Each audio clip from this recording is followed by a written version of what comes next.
What's up, Tailgaters? My name is Tailgate Nate. Welcome back to my channel. And we are wrapping up the final week of schedule, preview, and record prediction videos. And today, I'm going to be doing the 2020 Utah Utes. Utah is a team last year that was really, really good, but they're losing a lot this year, most notably their quarterback, Tyler Huntley, and their running back, Zach Moss, two big parts of that Utah offense. And they're only returning 27% of their defense, which is dead last in the entire nation. Utah does not have a lot of good returning production. I'm a firm believer that Utah's defense is going to still be pretty good this year. I feel like their backups are fairly underrated, but Utah's got a lot of ground to make up this year if they want to get back to the level where they were last year. But to replace Tyler Huntley, they are getting a transfer quarterback from South Carolina in Jake Bentley, and he should be able to come in there, start, and boost this Utah team. So we're going to see if Jake Bentley can boost this program to another Pac-12 Championship game, or if Utah's going to fall off and start the rebuilding process. All right, here's the schedule for the Utah Utes, and you'll look down there. The 2019 record was 11-3, so they went 11-1 in the regular season with a loss to USC in the Coliseum.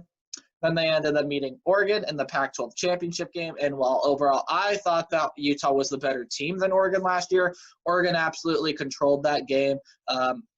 And Utah did not end up winning the Pac-12 Championship Game. Then went to a fairly good bowl game, and they ended up losing that one as well. So two straight losses to end out the season. Didn't finish great, but overall a good season for the Utah Utes. And you look up there, their home games are going to be in red, and their away games are going to be in gray. So without further ado, let's go ahead and take a look at the Utah Utes schedule. And as always, to kick off the season, they're going to get to play BYU, and this is going to be a Thursday game. Should be a good one to watch. It usually is. You never know what BYU is going to do. They're always up and down, pretty average. Sometimes they pull off an upset. Sometimes they don't. But this is a home game for Utah. It's going to be a nice get-off game to see what Jake Bentley is capable of and just see what the offense can do and how they can replace guys on defense. I feel like Utah should be able to get the win here in this one. They should be able to get the win in their next game against the Montana State Bobcats as well. That's an FCS team. They're fairly good. It's a fairly good FCS team, but overall Utah's just got too much talent. Again, it's going to be a nice game to kind of fill some holes and to see what Jake Bentley can do. But that, in what my opinion, is going to be a very tricky road game. It's on the road at Wyoming. So Wyoming is a team for me that really I think can surprise a lot of people this year. They just lost one of their best defensive players to the NFL draft. But Wyoming still got a lot of really, really good talent. This one should be an interesting one to watch. And I would wave a red flag here for upset alert for Utah, because I feel like Wyoming has the potential to upset Utah in what I think would be considered an upset, just because Utah's losing so much on the defensive side and they're not playing the best of competition before this game. So this one could be interesting for me. I'm definitely I might end up tuning in to this one, as there aren't really that great of games in week 3. This one could be an interesting one to watch. And I'm going to slightly lean towards the Utah Utes, because I feel like we haven't seen the full potential of Jake Bentley. And while I don't think that Utah has a lot of great athletes on the offensive side, there are some good playmakers that have a lot of potential. And I think Jake Bentley can bring out those potential in the young guys. And going to have to replace Zach Moss somehow, and this will be a good test before Utah has to get into Pac-12 play. In a game that I'm going to slightly favor the Utes, but I definitely would put this game on upset alert. Then a road game against the California Golden Bears, and California is a team in the Pac-12 this year that I really, really like, and I think have the potential to surprise a lot of people. They are first in the nation in returning production on the offensive side, and they're facing the team that is returning the least amount on defense. And you can see where I'm going with this. I'm going to favor Cal for that exact reason. They are returning too much on offense, and Utah is not returning enough on defense. Not to mention, it is a road game for the Utah Utes, and it's going to be hard. I really like Chase Garbers this year. I think he's going to be one of the better quarterbacks in the Pac-12. Maybe he could make a run at one of the top 10 quarterbacks in the nation. He definitely has the playmakers to do it. Defensive side for Cal should not be a problem either, and I think they're going to be able to shut down Jake Bentley and the Utah offense. So I'm going to give this one to the California Golden Bears. Then it's a very pivotal game for Utah, and I don't think Utah is going to be able to compete in the Pac-12 South this year. They're just losing too much. But if they do want to compete in the Pac-12 South this year, this game is going to be really important. It's a home game against the USC Trojans, and a team that gave them their only regular season loss last year. But this is going to be a much improved USC team. Yes, they are losing Michael Pittman, but they still a wide receiver, but they still got guys like Amon-Ra St. Brown and Tyler Vaughns. They have some of the best young talent in the entire country, and in a lot of people's opinions, including my own, they're going to have one of the most explosive offenses in the entire nation this year, with Keaton Slavis back there at quarterback, lots of young wide receivers, which I just mentioned. And the defense should be fairly solid for USC as well. It's going to be an interesting one because I feel like Utah is going to be coming off a loss to California and maybe want to try to turn things around, but I don't think it's going to happen here. I think USC is just going to be too good. I'm not ready to give USC the hype that a lot of people are giving them quite yet. I just still want to see how they play, but I feel like USC is going to be able to win this one here. Then a road game against the Washington State Cougars, and Washington State is losing a lot, and they're going to have to adapt to an entirely new coaching system because Mike Leach is out. He wants to go take the head coaching job at Mississippi State, and with that, Anthony Gordon is leaving Washington State. Lots of other guys leaving Washington State, offensive and defensive sides. Washington State is definitely going to be in the rebuilding process, and I feel like Utah is going to be able to gain some momentum before a big game against Washington with a win against the Cougars. Now, I just mentioned Washington, and Washington is a team that I have a really interesting take on, I've been told. I'm not ready to give Washington quite the boost they deserve because while I do feel like Washington has potential, I don't think it's going to be able to show out in year one. But this is the game that I'm really going to look forward to. Very good game here to watch. Utah probably should have a lot figured out by now as they've played some good teams and they know what they need to figure out. And while Washington, I think, is going to be a pretty solid team all year round, and I like Jacob Sermon. I think he can be the next Jacob Eason at Washington, and I think he can be even better than Jacob Eason at Washington. It's going to be a really interesting game to watch. I feel like I'm going to slightly lean towards the Washington Huskies in this one because I do feel like they have just overall more talent and more experience returning. But I'm going to wave the red flag for Washington here in this game. When I'm going to be considering an upset, I definitely think Utah could pull off this win. Then they get their bye week, and in my opinion, there are better spots for a bye week. I think if I were a Utah fan, I would love to have it before or after that USC game, maybe even after the Washington State game if you'd like to have it later. But, I mean, it's a fairly solid place for a bye week. They don't really have a lot of tough teams in the next upcoming weeks, but it is a good place for a bye week, and that it's before an interesting road game against the UCLA Bruins, and this is going to be yet another Thursday game for Utah.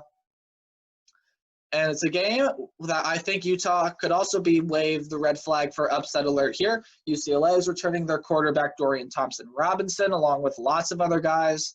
UCLA is going to be a team that you got to watch out for this year. They're off a lot of momentum from 2019, and I think UCLA is finally going to get the offense, or at least a glimpse of the offense of what we're used to seeing from Chip Kelly this year, which is going to make UCLA a very, very dangerous team, especially if their defense can play better. Right now, though, I am going to slightly lean towards Utah because I feel like they got a lot of adjustments made from that Washington game, lots of adjustments made from weeks prior, and they get the bye week to kind of prepare for this game. But when you look historically, road teams don't usually do that well on these Thursday and Friday night games, so that's why I'm waving the red flag here, but I am going to slightly favor Utah. Then a home game against the Arizona Wildcats, and they just lost their quarterback, Khalil Tate, and lots of other guys, and this one should be an easy win in the momentum builder for Arizona State. Then after which they have to play the Oregon State Beavers, which is a team, in my opinion, that is trending up in the Pac-12. I really like Oregon State this year, returning their quarterback, Tristan Gebbia, and lots of other guys around there. And while I don't think Oregon State's going to be in the top half of the Pac-12 this year, it's a team that definitely is trending in the right direction. But I do feel like Utah's built some momentum off that Arizona game, and they are pretty much figured out by this point and should be able to win this one. And their final two games of the season are road games, and the first of which is going to be against the Arizona State Sun Devils, And this is a Sun Devils team that I really like this year. Jaden Daniels impressed me a lot as a freshman quarterback. They are losing Eno Benjamin and Brandon Ayuk, but Frank Darby is still there at wide receiver to replace Brandon Ayuk. They just got to find a replacement running back.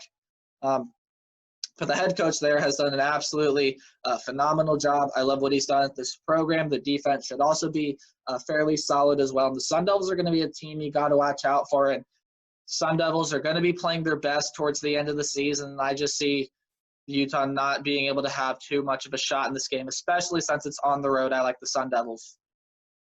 But they should be able to win the final game of their season, as it is a road game, but it is against the Colorado Buffaloes, and a team that I feel like is really going to be down this year, losing their quarterback, Steve Montez, along with a lot of production on offense, lots of guys on defense leaving as well, and they're also losing their head coach, Mel Tucker. He wants to go take the Michigan State job.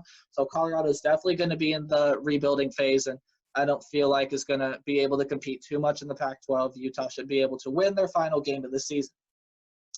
All right, so now with everything being said and considered for the Utah Utes, I have them going 8-4. So 4 losses to me are Cal, USC, Arizona State, and then I feel like they're either going to lose to UCLA, Washington, or Wyoming, UCLA, Washington, or Wyoming.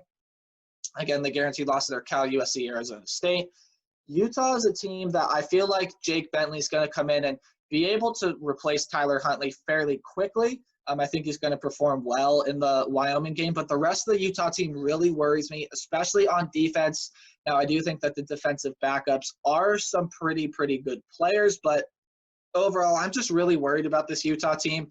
It's a team that I feel like could go either way. It's a team, for me, that could not make the bowl game or can make the Pac-12 championship. It's a team like that.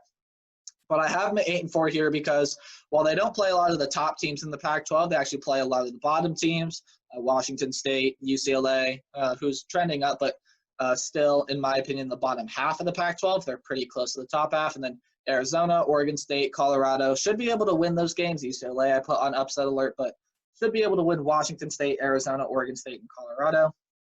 And then should be able to beat BYU and Montana State, which is their worst case scenario. So now let's move on to their record range, which I take this team's worst case scenario along with the best case scenario. It's where I expect them to be this year. And as I just mentioned, their worst case scenario for me is 6-6. The only 6 wins would be, of course, the ones I just mentioned in BYU, Montana State, Washington State, Arizona, Oregon State, and Colorado.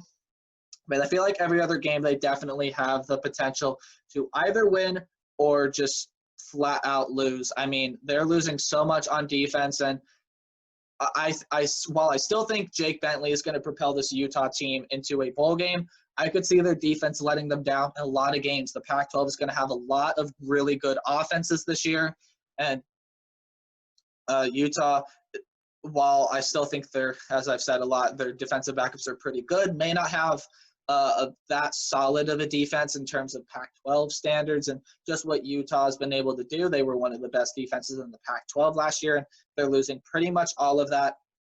So I could see them not being able to replace their defense to their fullest and then being able, them falling to 6-6. So then on the other hand, the best case scenario for Utah for me is 10-2. Really, like I said, I do like their defensive backups. I think there are lots of underrated guys over there. And I don't think we've seen the full potential of Jake Bentley, especially at South Carolina. He got hurt and everything like that. So I don't feel like we've seen his full potential quite yet. And I feel like he can reach that here at Utah. It's a pretty good program, especially if they can replace Zach Moss and the wide receivers can play better. Utah's going to be a really dangerous team. And to me, the only 2 losses here would be Arizona State would be 1, and I feel like they will either beat Cal or USC, but then drop the other one.